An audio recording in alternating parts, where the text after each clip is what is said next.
Daralun, Nabila Takia, finalis Indonesia Idol 2023 asal Aceh, berhasil mendapatkan tiket babak spektakuler show.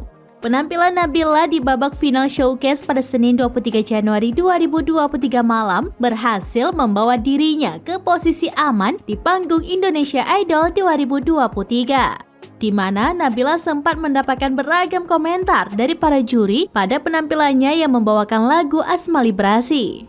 Bahkan Nabila mendapatkan pujian dari para juri yang hadir pada final showcase 1 yang berlangsung pada Senin 23 Januari 2023. Lolos ke tahap 15 besar bukan hal mudah bagi Nabila. Namun dengan kemampuannya membawakan lagu yang seolah miliknya sendiri menarik perhatian juri. BCL mengungkapkan dirinya sangat menikmati penampilan Nabila pada malam tersebut. Sosok Nabila Takia bisa dikatakan artis daerah, pasalnya Nabila kerap tampil di berbagai acara perayaan HUT daerah hingga berbagai event.